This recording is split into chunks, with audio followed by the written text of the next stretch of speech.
Bonjour et bienvenue dans cette quatrième vidéo sur les puissances. Et dans cette vidéo, on abordera les différentes puissances dans le cas de signaux sinusoïdaux. Commençons d'abord par la puissance instantanée. Alors, il faut rappeler que dans le cas général, P de t s'exprime comme la multiplication de U de t par I de t. Et dans le cas sinusoïdal, on va exprimer U de t, c'est U chapeau cosinus oméga t plus phi 0 U. Et I de t, c'est I chapeau cosinus oméga t plus phi 0 I. On peut les tracer et on va voir ici, donc j'ai pris un exemple où il y a un petit déphasage entre les deux. On voit que I, son amplitude ici, c'est de l'ordre de quelques 20 milliampères et U, c'est de l'ordre de 5 volts. À partir de là, on peut faire le calcul. Alors, bien entendu, en BTS, tout ce calcul est hors programme. Mais bon, c'est quand même important de l'avoir vu une fois pour comprendre d'où viendront les résultats suivants. Donc, on va faire P de t égale U de t fois I de t. Donc, je vais remplacer U de t par son expression en haut et I de t par son expression en haut. Donc, j'ai bien la multiplication de ces deux expressions. Ensuite, je vais passer le U chapeau et le I chapeau devant pour avoir les amplitudes devant. Et je vois ici que j'ai une multiplication de 2 cosinus.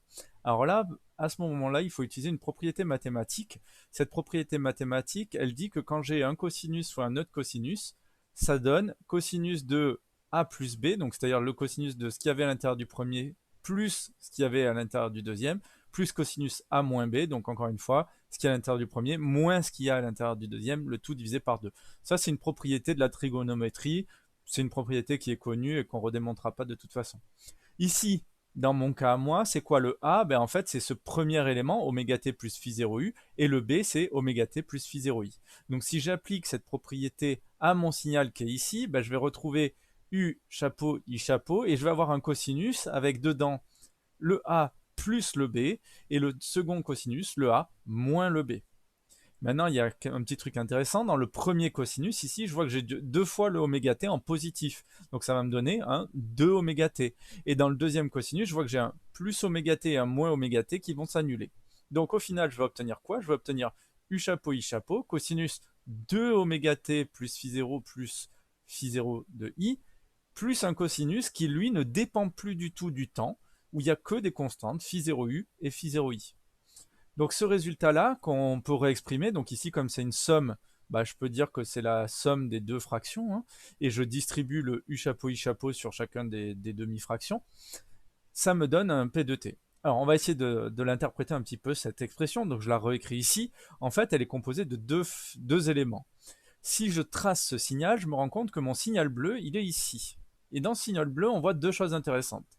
La première, c'est qu'on a un premier cosinus ici, qu'on appellerait la puissance fluctuante, mais ça c'est complètement hors programme du BTS.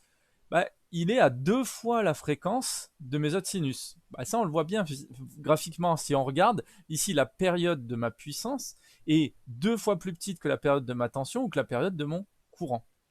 Et deuxième élément intéressant, on a une puissance moyenne et on voit que cette puissance moyenne, elle ne dépend pas du temps, c'est bien une constante. Et donc en fait ici on retrouve bien un signal bleu qui a un offset, qui a une puissance moyenne qui est autour de la barre marron.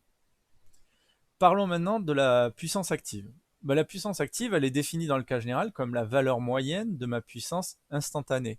Or, on avait dit que ma puissance instantanée, elle s'exprimait selon tout ça, et qu'elle était en deux morceaux, une puissance fluctuante et une puissance moyenne. Et si je regarde, c'est quoi la valeur moyenne finalement de ce signal? En fait, ce n'est que la puissance moyenne qui ne dépend pas du temps. Et donc, ici, j'ai obtenu la puissance active. Sauf qu'on va la transformer un petit peu pour avoir une forme qui est un peu plus facile à retenir.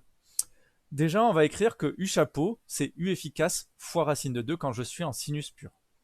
Pareil pour I chapeau, je peux dire que c'est I efficace fois racine de 2. Et cosinus phi 0u moins phi 0i, ce phi 0u moins phi 0i, c'est ce qu'on appelle le déphasage entre U et I. Donc on va noter delta phi de U par rapport à I. Donc je vais avoir le cosinus de delta phi de U par rapport à I et je garde le divisé par 2. Ce qui est intéressant maintenant, c'est de voir que racine de 2 fois racine de 2, ça fait 2.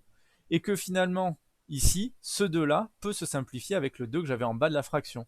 Et on en arrive du coup au résultat final qui sera beaucoup plus simple à retenir, c'est que ma puissance active, elle est donnée par la formule U efficace, I efficace, cosinus du déphasage entre la tension et le courant. Ça, ce sera une formule à connaître par cœur dans le cadre des puissances pour les BTS systèmes numériques. Parlons un peu de la puissance apparente. La puissance apparente, c'est U efficace fois I efficace. Alors là, je vais faire une petite remarque un peu hors programme en BTS, mais qui permettra d'un peu mieux comprendre pourquoi on a le reste. S-bar, donc les complexes, je vous invite à aller voir une vidéo que j'ai pas encore réalisée, mais que si vous la regardez dans quelques temps, elle sera faite d'ici quelques semaines, une vidéo sur les complexes. Donc S-bar, c'est U-bar fois I-bar étoile. I-bar étoile, c'est le complexe conjugué de I, c'est-à-dire c'est le même complexe, mais qui a un angle en négatif par rapport au complexe d'origine. Donc, U bar s'écrira comme U efficace exponentielle J oméga t exponentielle J oméga phi 0 U. De la même façon, I bar s'écrira I efficace exponentielle J oméga t exponentielle J oméga phi 0 I. Sauf que j'ai dit que je prenais I bar, et I bar, du coup, je mets des moins devant les exposants de mon exponentielle. Une fois que j'ai fait ça, je peux faire ma multiplication. S bar égale U bar fois I bar. Donc je remplace U bar par son expression, je remplace I bar par son expression. Et je vois qu'ici, j'ai un exponentiel j oméga t en positif, un exponentiel j oméga t en négatif. Et donc les deux se compensent. Et donc on peut simplifier. Il me reste donc plus qu'à écrire UF IF exponentielle J phi 0U moins phi 0I. Or, phi 0U moins phi 0I, c'est le déphasage entre la tension et le courant qu'on notera delta phi de U par rapport à I. Dans cette expression, on a un nombre complexe. Il est composé de deux choses. Tout d'abord de son module, et son module CS, c'est la puissance apparente. Donc on retrouve bien le résultat qu'on disait avant. Et son argument, c'est le déphasage entre la tension et le courant. On retombe sur un petit élément qu'on avait déjà un petit peu introduit dans la vidéo précédente, c'est-à-dire que si je trace la partie réelle et la partie imaginaire, quand je trace un nombre complexe, je vais d'abord tracer son argument, c'est-à-dire son angle, et le long de cette barre, je vais écrire le module. Ici, mon module, c'est UFIF. Et ça va me donner un vecteur. Et ce vecteur, c'est ma puissance apparente complexe S bar. Alors pourquoi c'est intéressant? C'est intéressant parce que justement, grâce à ce nombre complexe, on va pouvoir replacer la puissance active et la puissance réactive. Pour ça, on va refaire le triangle des puissances qu'on avait vu dans le cas général, mais on va bien l'expliquer dans ce cas-là. On a la vraie démonstration. Si je prends ma puissance apparente, S égale U efficace, I efficace, qui s'exprime en volt-ampère, je peux tracer, grâce à mon angle ici, un triangle rectangle. Dans ce triangle rectangle, on va voir que si on se souvient du cours qu'on avait vu dans le signal sinusoïdal sur les bases, on avait SOHCAHTOA. Alors ça veut dire quoi SOHCAHTOA? Ça veut dire que le cosinus, c'est le côté adjacent sur l'hypoténuse. Ce qui veut dire que le côté adjacent est égal au cosinus de mon angle fois mon hypoténuse. Or ça, c'est exactement la définition de ma puissance active. P égale UFIF, qui est finalement mon hypoténuse, fois le cosinus de l'angle qui est ici. Et de la même manière, on pourra définir, donc la puissance active, elle était en watts, et de la même manière, on peut définir ensuite la puissance réactive, qui est la puissance qui est en bleu ici, UFIF, fois le sinus du déphasage, et donc on retrouve bien la relation, et Q s'exprime en var, volt ampère réactif. Voilà un petit peu ce qu'il faut retenir dans ce triangle des puissances. Et vous voyez que si on le retient comme ça, en fait, c'est plus simple de voir que S c'est UFIF, et que là en fait on utilise juste la technique de SOHCAHTOA avec l'angle qui est ici. On n'oublie pas que comme j'ai un triangle rectangle, je peux toujours, comme dans le cas général, appliquer le théorème de Pythagore, S carré égale P carré plus Q carré, ou S égale racine de P carré plus Q carré.